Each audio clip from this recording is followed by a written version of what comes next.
Hello everyone. Hello everyone. Welcome to the webinar. Just give us another minute. We're waiting for some of your own friends, colleagues from your same company, and fellow cybersecurity and compliance professionals. We're all set. It's going to be a great combination of case studies, then tips and tricks, and certain key aspects and hacks that Mohammed and Deepesh have learned over the last 22 years together as compliance professionals. We'll just start in a minute now. So we're going to talk, basically our conversation is all about the customer conversations that we've had with all of our customers across Saudi Arabia, Kuwait, Bahrain, etc., right?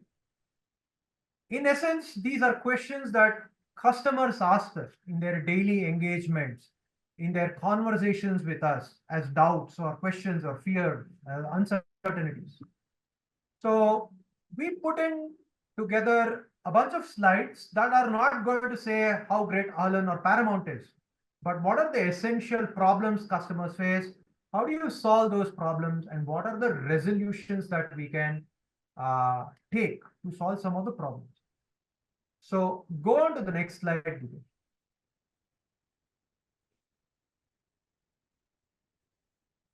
This is a part of the cybersecurity thought Olympics that Paramount and Ahlan are sponsoring, where we have about 9 webinars on trending topics of cybersecurity. You can visit our website and you can register yourself for the remaining webinars. There are 7 more webinars.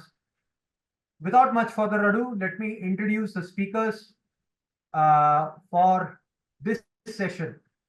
Deepesh is having 12 plus years of experience, and he has at least knowledge and skills in at least about dozen or half a dozen compliance regulations and issues, and he has worked across the Middle East. Mohammad Ahmed makes fantastic biryani, but he's also equally good in compliance, and he's worked across UK, Middle East, and India.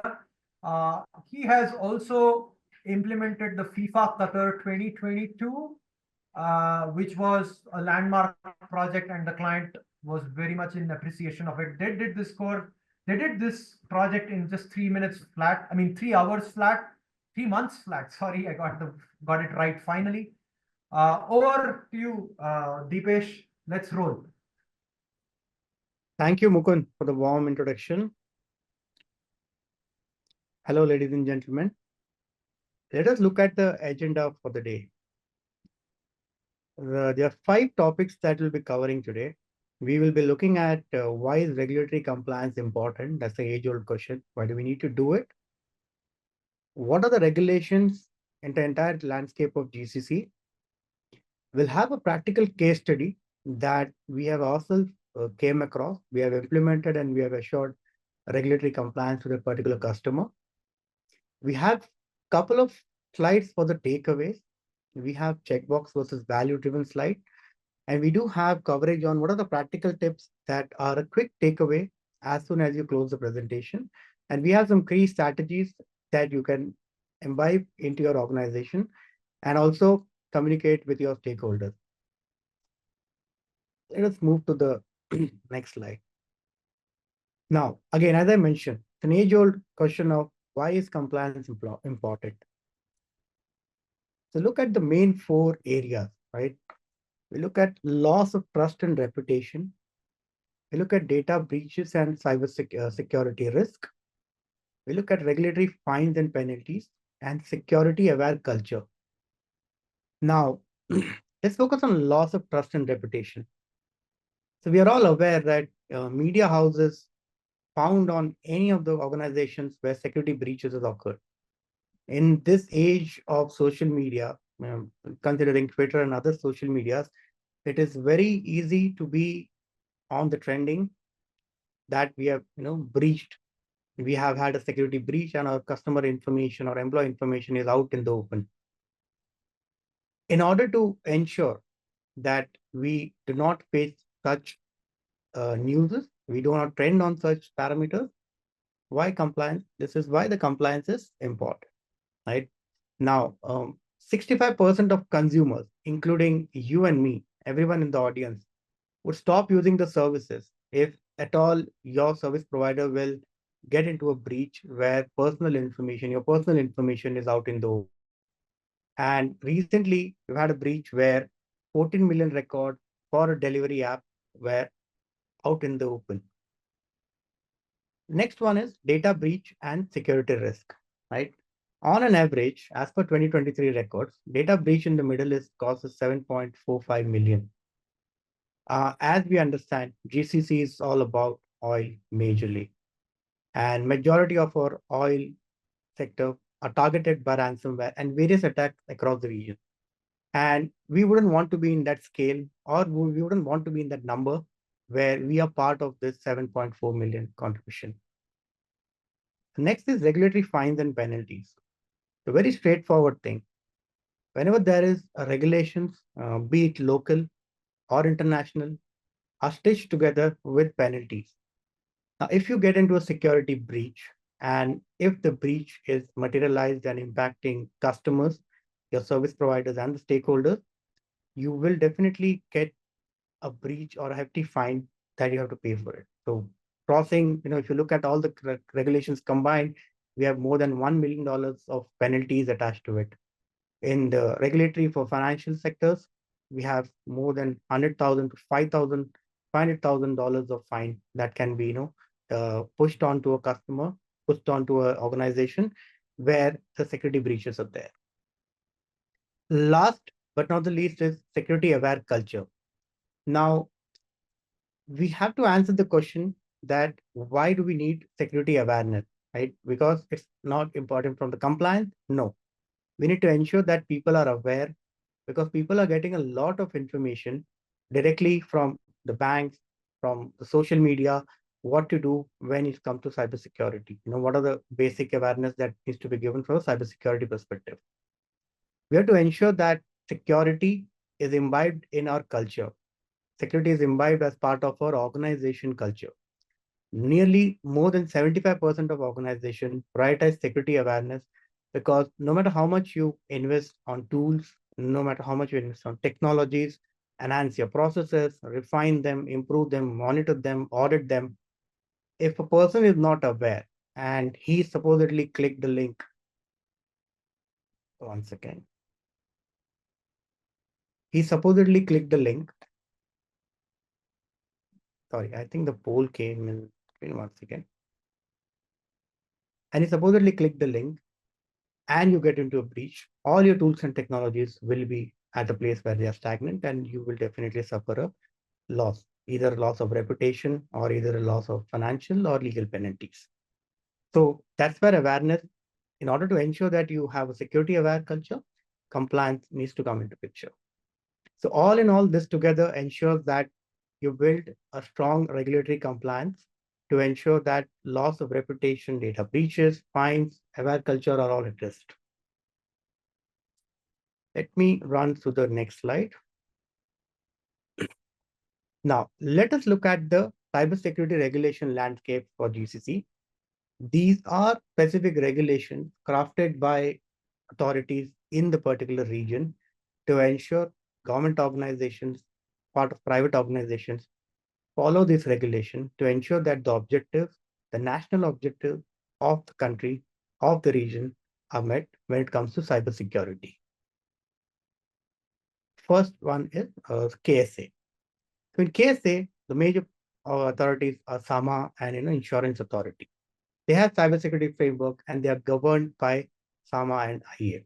They have various regulations. They have NCA, which has multi-layered regulations for each and every industry, each and every region, and they have CS guidelines as well. We have Central Bank Oman, where we have central bank regulations from Oman. We have Qatar, where we have QCB regulations, which are again drilled down to QCB cloud computing regulations as well. We have NIA as a regulation, and then we have Qatar cybersecurity framework. Then we have Kuwait, where in order to regulate the BFSI, we have central bank regulation from Qatar. In across UAE, we have central bank regulations where any of the organization would want to run a financial business, financial institution, in the region has to comply to central bank UA regulations. We have UAIR, which is again a subset of the central bank regulation. And then we have desk ISR, which is specifically for Dubai government entities, and it is at version 3 at the moment. Then we have Central Bank Bahrain Risk Management Framework, which has to be followed by the FSIs. So these are some of the regulations. Then we have other regulations like, Qatar Cyber Prevention Law. Then we have, in Oman, we have National Security Computer Emergency Response Law. Then we have Electronic Transactions Laws. All these regulations are built by authorities in order to ensure that cybersecurity practices are uniform across the region and to ensure that they are followed and governed appropriately. Next slide.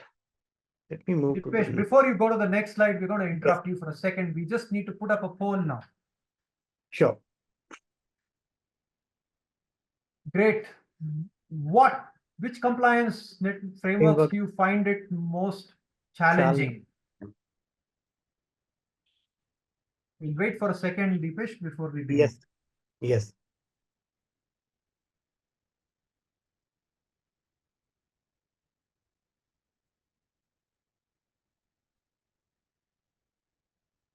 All right, let's move on.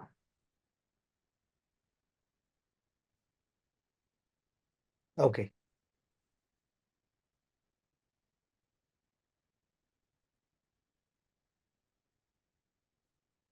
Let us look at the next slide. Let us look at a couple of practical examples, how you translate your regulatory requirement to a documented policies, which are then implemented across the organization. Now, let's say we have a requirement from NISA, which is dictating an organization to have a detection mechanism, a response mechanism, and a recovery mechanism. Now, the standard will have a lot of write-up for this. Standard will have a lot of control objectives for this. How do we translate and operationalize into our process? For that, we have communication plan built up. We have incident escalation matrix built up. We have controls and processes like post-incident review that needs to be done. Overarching, we can also add incident drills to it, SLAs to it. We can add response mechanisms to it. We can have a SOC services attached to it. So in this way, we can translate the incident response requirement from NISA into a compliance framework. Then we have access control requirement from SAMA, which are multi-factor authentication, having a roles-based access, and having list privileges. Now, how to enable them via our framework is documenting an access control policy, which will also incorporate multi-factor authentication at all the layers of the organization. It can be at an application level, it can be at system level. Then we have role-based access, where each and every business department has defined what kind of roles will have access to what type of data based on their job responsibilities. And then as the rule, we implement a policy where it is stating that it should be all the accesses in the organization should be on least privilege basis. So that's how you translate the requirements of the standard onto your access control policy.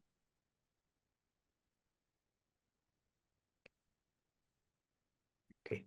Next, we have a case study which is documented, and I have a friend and colleague, Mr. Ahmed, who will run you through the case study. This case study essentially described that we had an engagement where we were at the midst of an organization with multiple regulations to follow, and every regulation was scattered as part of puzzles. And Mr. Ahmed was at the center of the action, and he has done and dusted in terms of implementing the regulations, complying to it, and communicating the same to the regulators and authorities. So without further ado, I'll hand it over to Mr. Ahmed. Ahmed, over to you. A very good afternoon to one and all. Thank you, Deepesh, for this wonderful insights and to set the context right. The compliance challenge. So before we begin with the compliance challenge, I just want to give you a brief introduction about the challenge part, about the company's environment as well. So It's a major telecom company based out of Saudi Arabia, encountered significant regulatory demands to comply with complex array of strict local and as well as international standards that were applicable for their environment. To be very precise, this included NCA, which is of seven. NCA, it's a local regulatory framework that is already described by my friend and colleague Deepesh already, which had an array of 7 compliances to play with. CIST, CRF is one more regulatory compliance.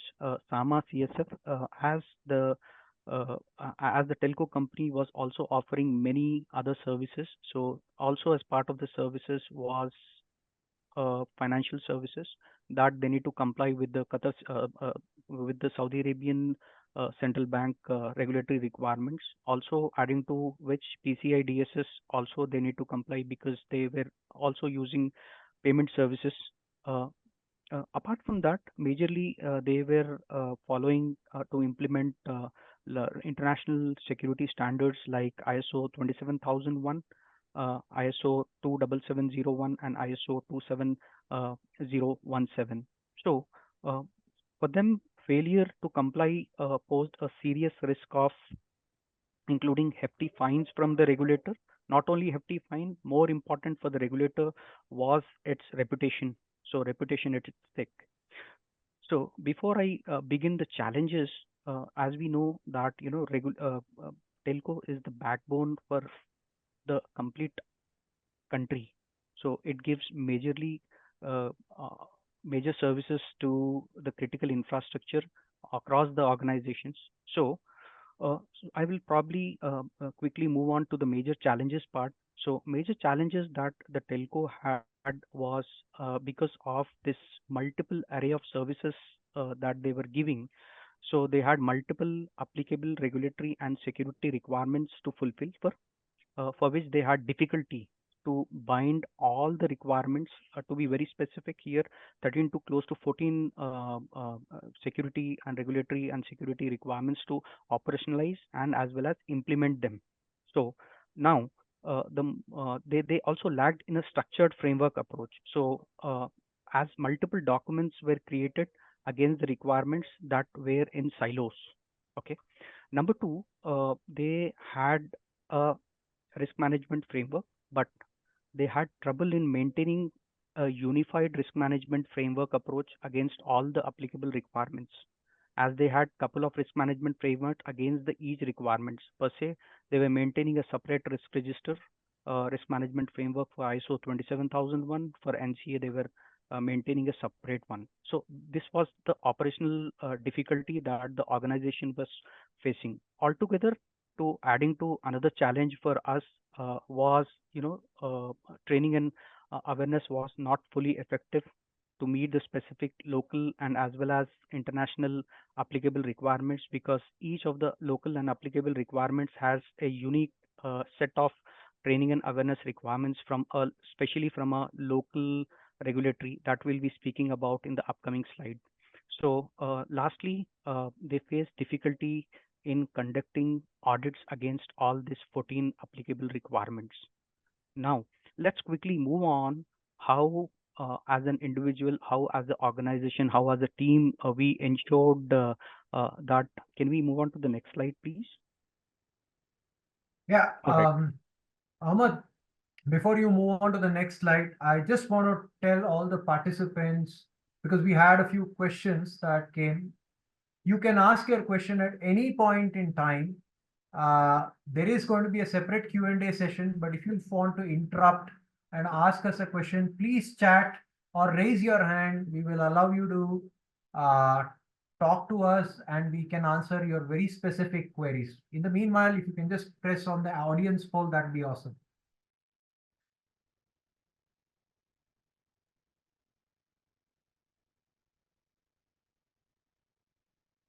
All right, let's go. All right. Thank you, Mukund. So let's quickly move on to the solutions implemented. So now let us quickly see how solutions were implemented against the compliance challenges that the organizations were facing, and how how as an individual and how as a team we have ensured to ensure to comply with all the challenges. Okay, number one, the turning point, a strategic shift. So where did this strategic shift came from? So we had major challenges in analyzing the current state assessment of the organization. So because 14 compliances, putting it together, analyzing the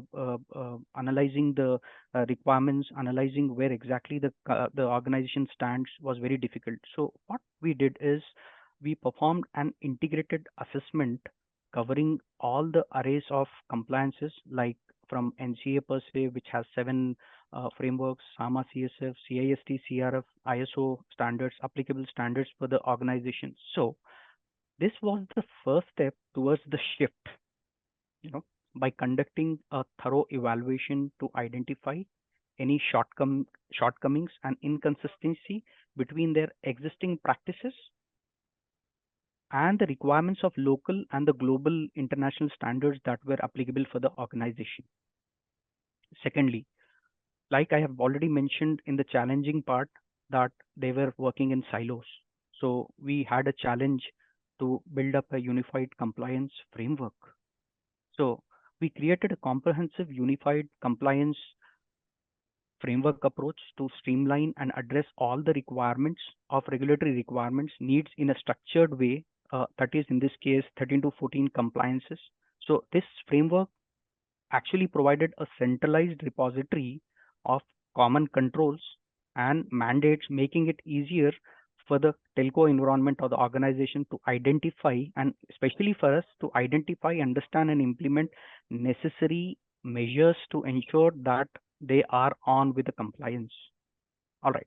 So quickly move on to the solution and the key action taken altogether during the implementation cycle. Now that we had actually we had actually know what exactly the gaps are, and we actually know to how we understood the basic requirements of the organization. It was the key steps to have a regulatory alignment. So what we basically did is, after a quick gap analysis, so we performed. So we have developed a roadmap plan outlining steps needed to align telco's operations and timeline required to achieve the compliance, but more importantly was for improved security. A structured framework, like I have already mentioned during the challenges faced by the organization, uh, uh, that they never had a structured framework. So as we know that organizations lagged in a structured framework, it was important, in having a well-defined systematic set of policies, guidelines, and controls that ensures efficient and secure operations. Considering all these things, what we did is we developed a structured policies, procedures, controls fully embedded into day-to-day activities of the organizations per se, which means that the employee fully understands and follow them consistently, and that they are reviewed regularly on a regular basis, and that reflect changes in the business environment, dynamic business environment, because of the telco's environment. I'm sorry, there is a poll. Yeah, so I was Go speaking ahead. about, yeah. So employees understand and follow them consistently, and they are regularly reviewed and updated to reflect changes in the dynamic business environment, or most importantly, the regulatory requirements as well. So this part is, I consider, as the most crucial part of the engagement, wherein we ensured that a systematic approach was maintained with all the key stakeholders involved across IT and the telco infrastructure environment involved. And as we know that the organization's, information culture, their policies, the procedures, the processes, standards, and guidelines all together binded, all these elements binded together is nothing but building up and creation of a information security program. So by outlining this, it makes sense that your organization, your organization plans and acts when it comes to securing your overall security operations and management. So some of the key examples that we were successfully able to deliver. It's just a few examples. We had an integrated information security policies binding all the 14 requirements. We were successfully able to build information security risk management framework. That was the key problem area for them. And also, more importantly, processes were aligned with the regulatory requirements and with the business environment as well, to ensure that we have developed information security incident management process, incident response plans, change management process. So by developing all these things, we successfully established a robust and well integrated structure framework that laid the foundation with increased efficiency of the business operations altogether. Risk management. I have already told you about the key problem that the telco was facing. So as we know that risk management is very crucial aspect of the cybersecurity. So what we did here is we have adopted a comprehensive approach to build a unified risk management framework by thoroughly evaluating the telco's critical information assets and adhering to complex requirements of the regulatory, local and international regulatory bodies here. So how did we do that? Right. So this was not easy because the organization had multiple layers of risk registers, putting them all the risks together and binding was a bit difficult. But with the help of unified risk assessment framework, we did it all. So this process, overall process involved was identifying and documenting all their key internal and external risk related to the organization's information assets and maintaining them in a centralized risk register. Right. Also, very importantly, we then analyze this risk based on the probability and impact, evaluate, prioritize them according to the organization's risk appetite, and final outcome was approved by the top management. So it is very important key aspect of any risk management practices that the top management are well aware of your current organization risk. So finally, the reporting part is very crucial. So we report the top cybersecurity risk and their remediation plans to the cybersecurity team along with the key risk owners, ensuring robust risk management practices that are essential for maintaining a secure and compliant IT and as well as the telco environment. Next, I consider this as one of the key part, the people security. As we know that, as we oftenly talk that people are oftenly considered the weakest link to the security. So what we did here is the challenging part was to have a specific training and as well as awareness program designed based on the local regulations and as well as the regulatory requirements. So what we did is we have delivered a tailored training programs to address specific awareness and training requirements outlined in the various standards. The most important difficult part during this approach was delivering training and awareness to 5,000 plus employees. Right. So having considered all these things, what we did is these programs were designed into 3 components. I would say probably components of the training, tailored training programs. First component was to meet a specific requirement. Second component was to raise awareness for the employees. Third and most crucial part that mostly organizations miss to or fail to deliver is to meet role specific needs of the training. Right. So once let's quickly move on to each of the requirements, meet specific requirements. So we have ensured to address the unique awareness requirements outlined in all the standards.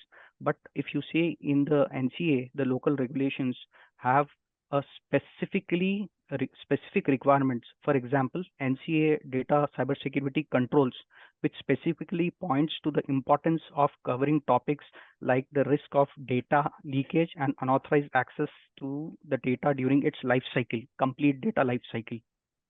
right? So second was very tricky to raise awareness with 5,000 plus employees onboarded with the telcos environment. So we have successfully ensured to educate employees about the importance of the compliance, and the most important thing is the potential consequences, that the employees should know that the potential consequences of non-compliances as well, right? Thirdly, the most important factor to be considered was to meet role specific needs. What we did is we also provided a targeted trainings that addresses the specific compliance requirements and the responsibilities of different roles within the organizations carried out for IT and their telco environment. So, so if you bind this together by offering a tailored program, we were able to address the specific needs of the telcos employees and the requirements of relevant standards. More importantly for us was to strengthen the overall security posture of the organizations with reduced risk of data breaches. Right. Next, moving to continuous monitoring and auditing. So as we know that internal audit function is also considered as the third line of defense, right? So at this stage, having met or having implemented and having met all the compliance requirements and adhered to the applicable requirements, we are not sure that how our compliance is going to meet. Is it effective? So we conducted a comprehensive audits. Internal audits are very essentials for uncovering gaps during the implementation of any security controls, because and assessing the policies and process overall effectiveness. So the internal audit will actually help us identifying these gaps, and also help us pinpoint potential risk and deviations. Okay, so which actually enabled us to address and correct the non-compliances issues that were raised during this point. So this audit not only helped correcting the deviation, but also at the end it helps in achieving the regulatory compliances. That was most important need of the hour, because we only had 6 months of time to meet all the compliance requirements. Sixth and most important part that we oftenly fail to do was having a proactive stakeholder communication, which is the key for the success. So what we ensured is we have maintained an open communication with the internal stakeholders and as well as the regulators to build the trust. Okay, so how did we do that? Right. So we maintain a regular updates on the overall compliance strategy, security measures, and the organization's development to keep the overall key stakeholders informed about this. So this transparent process and practices helped us address most of the potential issues and working out proactively with them to resolve them, ensuring alignment with the regulatory requirements. Can we please move on to the next slide, please? Now, we have seen, how we have implemented this. Now, let's quickly move on. After so much of hard work, what did the organization achieve at the end? Outcomes achieved. So first and foremost, it was very important what changed. So what changed? First part was full regulatory compliance. So we ensure to achieve alignment with all the relevant local and international standards, ensuring that organization meets with the local legal regulatory requirements, thus avoiding, most importantly, penalties and enhancing credibility in the market. Second one was strengthening their security posture. So with the help of this meeting compliance requirements, provided the telco company with the opportunity to modernize their IT infrastructure. Not only IT infrastructure, but the specific need of people process technology was also to enhance their and modernize their IT and telco infrastructure with advanced security solutions, which leaded to enhance the protection against cyber threats, improved system resiliences, and also reduce the overall vulnerability of the organization, right? Most important part is also a key important part was operational efficiency. So with the modernization, they also were able to modernize and centralize the GRC platform. So the centralized GRC platform streamlined compliances processes, which actually helped them improving overall efficiency and effectiveness in the managing the governance, risk, and compliance activities. Next one, my favorite part. I always say concentrate more on the people part, the training part. So increased awareness. So empowered employees at all levels to actively support and contribute to compliance efforts are very important. So how can we do that? We can do that with the help of a targeted training and awareness program that we were able to demonstrate it during, you have seen it already in the last slide. Again, I will emphasize on the positive regulatory relations is the key here. Strengthening relationship with all the stakeholders, especially with the regulatory bodies, by maintaining transparency and regular communication, fostering trust and collaboration. Right. Can we move on to the next slide, please? Lessons learned. Right. So a hard work of 13 to 14 hours each day for 6 months. What did we learn finally is very important. And how did we do that? And what lessons were we have learned from this engagement? Number one was unified approach. So an integrated compliance framework proved to be significantly, more effective than the isolated one or the siloed efforts.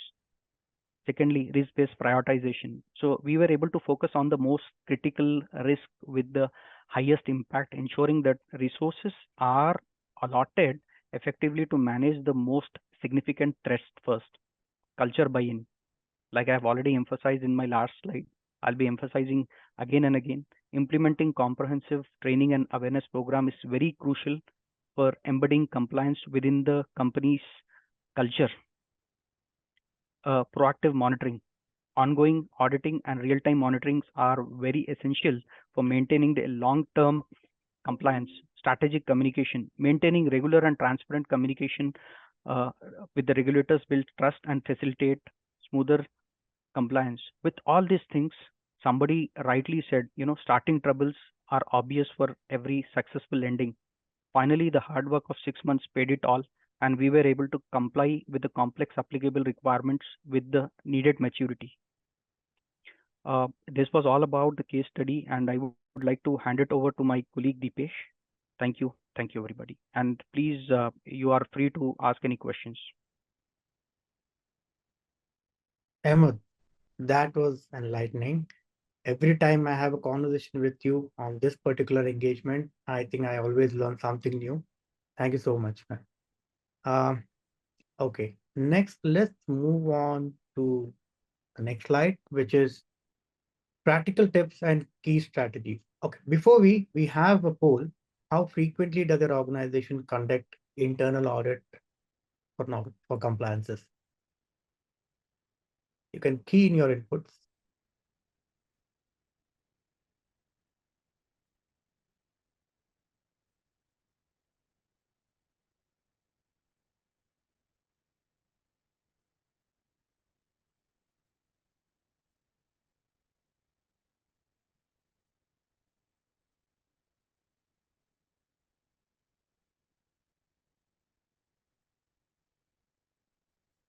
Okay.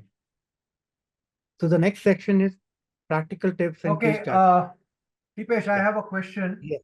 The Okay. question is, how frequently do you recommend an audits for a bank, and will it largely differ from an oil and gas company? Ahmed. All right. Thank you. Thank you. It's a very good and important question. It all depends on the internal policies and also especially the compliance requirements. For example, the few of the local compliance requirements mandate that it is good to have at least one audit, but few of the requirements also says that as and when the significant changes to your profile, they prefer to have audits again and again. Thank you, Ahmed. Some of the regulations like desk ISR or UAIR have quarterly assessments done on their organizations, and they are ranked based on the percentage of compliances. And there are quarterly KPIs that needs to be submitted to the government agencies. Based on that, you'll have to tweak your audit program where you have continuous audit every quarter to ensure that you're aligned with the requirement. So the answer is subjective. Sometimes it is dictated by the standard, by the regulation. Sometimes it's more often adopted because of the risk landscape you're on.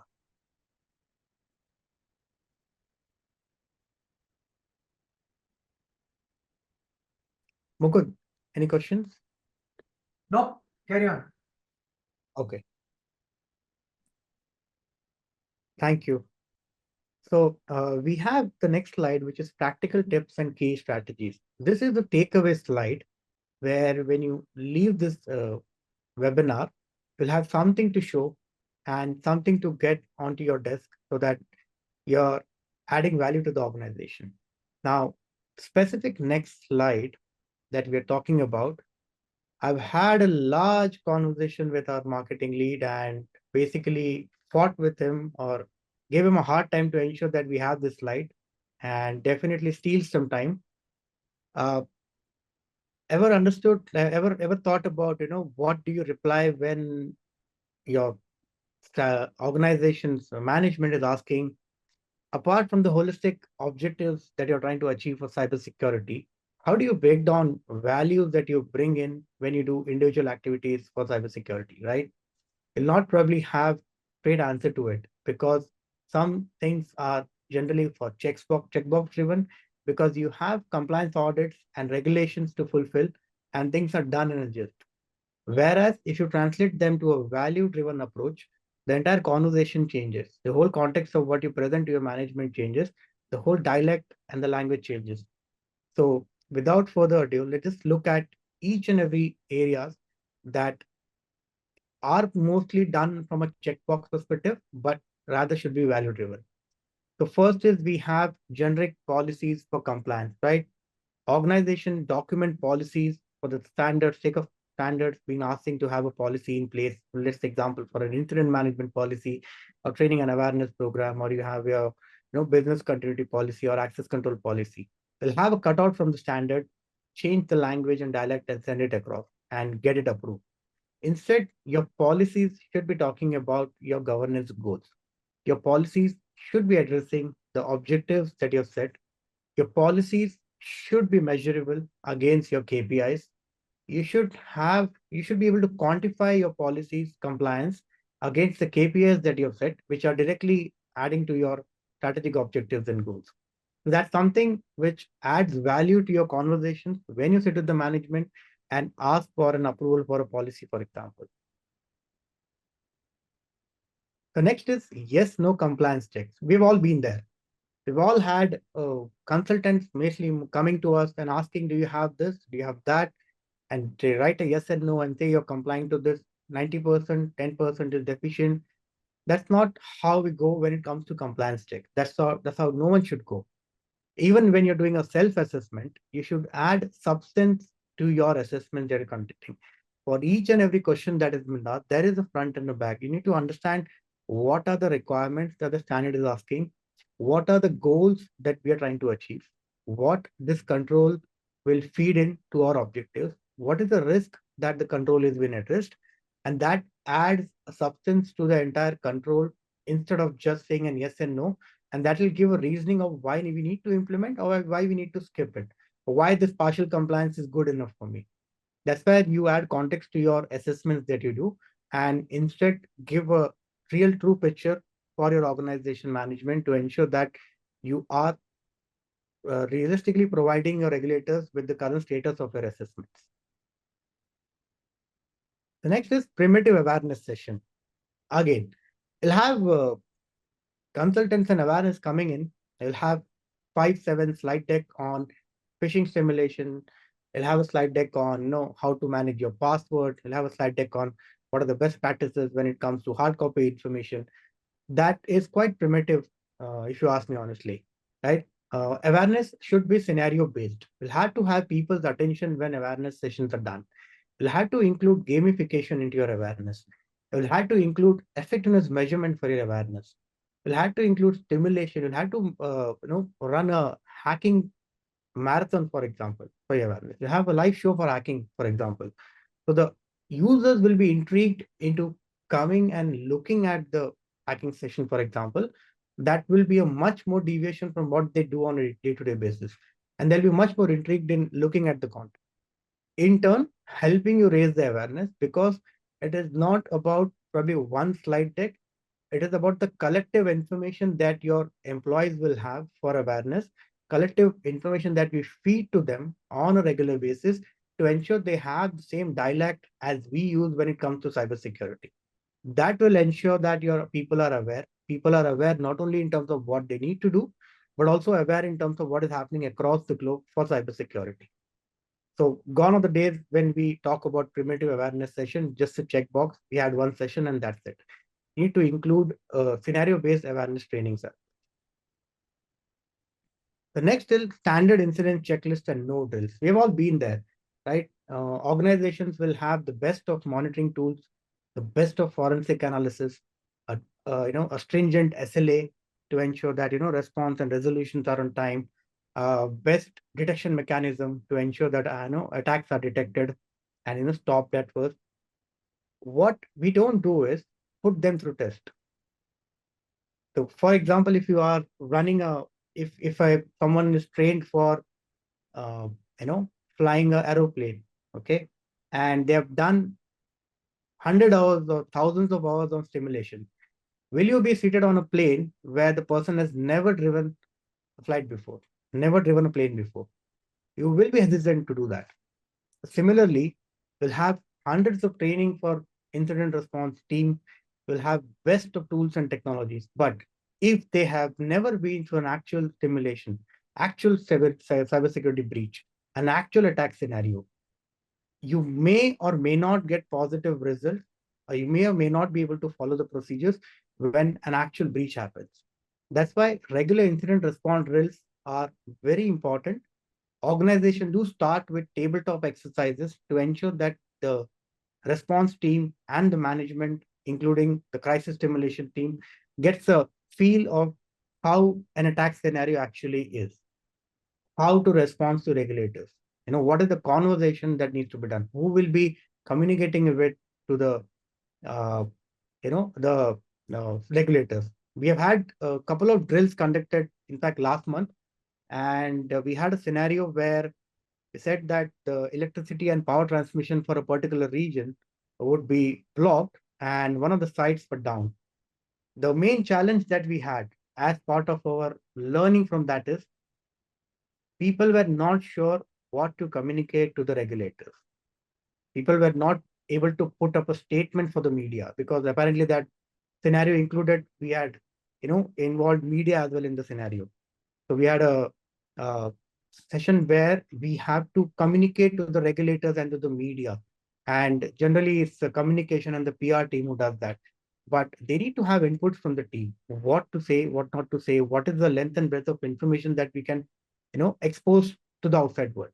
So these all things happen when you actually are in a simulation and you run the drills so that people are aware these kind of things happen in an actual situation.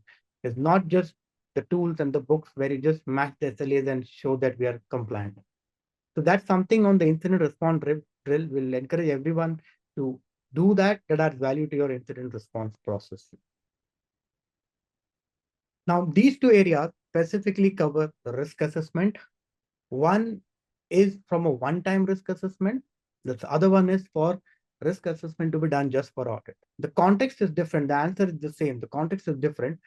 Some organizations do follow a very strict risk assessment process. The entire thing is covered. You'll have all the changes done as part of your, let's say you have a technological landscape change into your organization. You're considering the threat landscape, which is impacting from an outside perspective. All the things have been covered, but you're doing an annual risk assessment. So supposedly you did a risk assessment in September 2024. Your next risk assessment is scheduled for August 2025. What if there was a change in between? What if there was, you're moving from on-prem to cloud? Your entire landscape changes. Your entire threat landscape changes. Your entire vulnerability set changes. Suppose you're, bringing in a change in your ERP system and you're moving from one solution to another solution. Again, there is a big change as an organization. So you cannot wait for your August 2025 to conduct the risk assessment. That's why risk assessment should be real time. You'll have to be updated on what kind of threats that are evolving, what kind of vulnerabilities that are there, what are the internal things that change. Is coming up a new business process is also invoking a risk assessment activity. So all these things are real time risk assessment. The second part is risk assessment just for audits, which is ensuring that whatever risk assessment you're doing, you need to do to ensure that the changes to the organization and the external things are adopted. That's why they're intertwined, but one is addressing it, but not regularly. The other one is conducting the risk assessment, but you're not adopting to the changes. You're just doing it for audit as a checklist that you have to show a risk register where I have the mitigation plans and the dates. And what I'm doing is just moving on the dates for the treatment plan and not doing anything about it. So you have to do a risk assessment that are true to you, real to your organization, and consider various scenarios for that. So that really brings out value rather than just a text box driven approach. The next one is KPI monitoring. So now regarding KPIs, organizations do set up KPIs which do not talk to the objectives of the organization.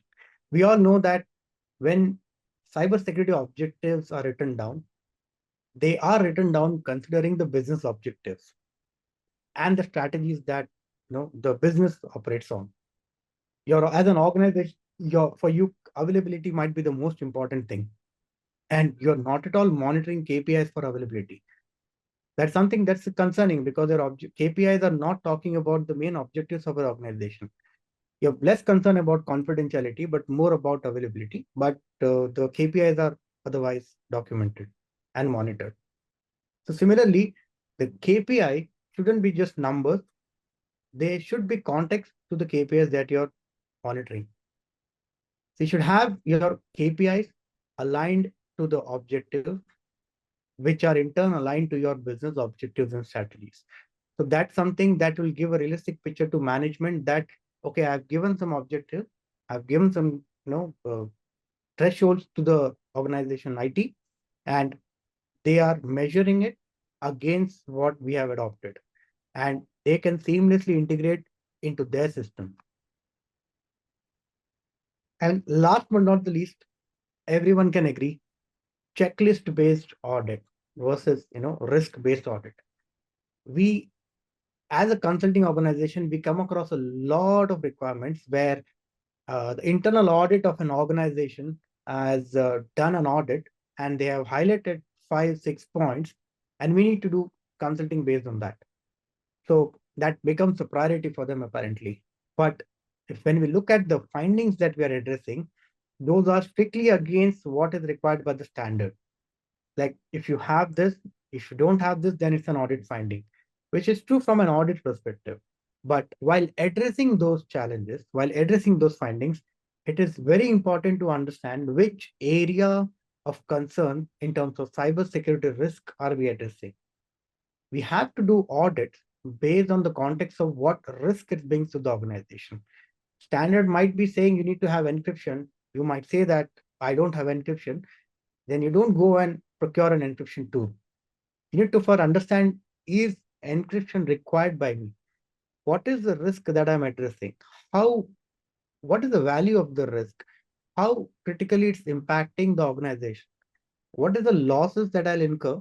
What is the impact of that if I do not implement your encryption? And if all those fall under a medium category, then no matter the audit finding, you still probably cannot implement the risk because you're not prioritizing it on the risk base. So that way, giving the risk context to audit is far more important than just conducting a checklist-based audit.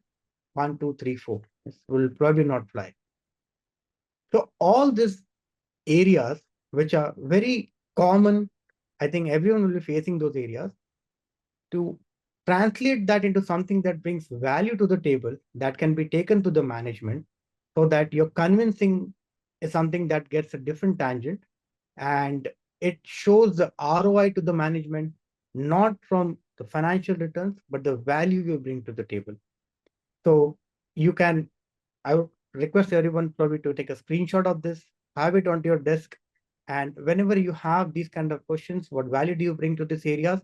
This is where you look at. If you have any questions, you are free to take those in these areas. We can move. Mukund, any questions so far? No, none of them. Okay. So now let's move to the next slide. Okay, we have an audience poll first. So have you implemented a centralized GRC platform? It's probably automating your entire GRC practices.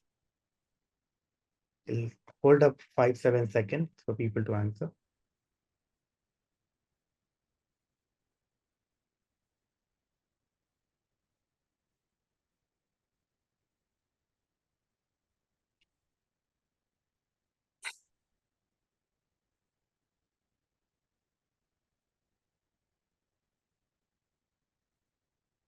Okay, let's move.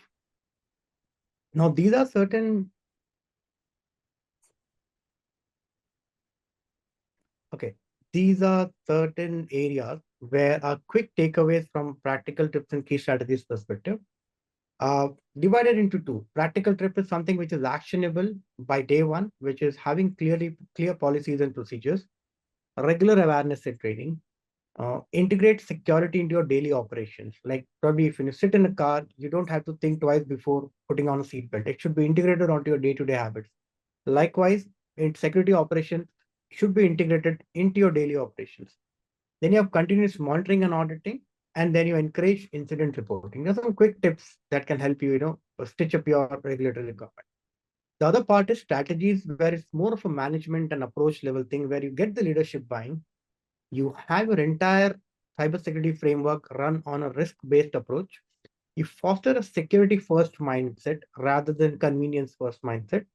You leverage an automation tool. You stitch in all the inputs that you get from automation tools so that you can tell a story to the management of how cybersecurity investments are being, enhancing your practices and securing you. And last is focus on continuous improvement. And landscape is changing, the threat landscape is changing, the risk is changing, to ensure that you're always on a continuous improvement path so that you stay ahead of time. We'll jump to the next slide. To probably sum it up, compliance is not a headache. Compliance is a strategic advantage. Strategic advantage for you as an organization providing services to customer. Strategic advantage from a customer-centric perspective as well, that my organization from where I'm getting services is already addressing all my cybersecurity and maybe privacy needs as well. And also for the stakeholders and the authorities is consideration that your advantage, your organizations is cyber centric and not convenience centric. Just a quick recap of the strategies: aligning with the initiative, communicating compliance efforts and results effectively, and ensuring compliance within your culture within your organization. Now, just a quick fix on how we address this area in terms of providing advisory and consulting. We as Paramount, we ensure that you're empowered with your cybersecurity, tactical and technology operations. We combine advisory and consulting along with cybersecurity assessments that are done to ensure the technical risks are also addressed. And we stitch it up with product and services to ensure that automation is also taken care of. Mukund, I hope we are on time. No, you are late by 2 minutes, but then we started a little late, so it's okay. Go ahead. Okay, no, it's one of my favorites that I would probably spend an hour on it. And why should we trust? Why should you trust us? We definitely come with 30 years of experience, but 30 years of experience are not in just terms of numbers. We have 100 plus customers active at every point in time, providing these services in combination of people, process, and tech areas. We are also certified. We have done multiple engagements across the region for each and every regulation that we speak about. And we are confident that we do bring value to the implementation strategies, value to your compliance program, and you will definitely be able to run the show once you exit the engagement as well. And I think that's about it. Thank you. And uh, thank you for listening. Thank you for having the patience. And if you have any questions that you would want to highlight at the moment, we can go ahead.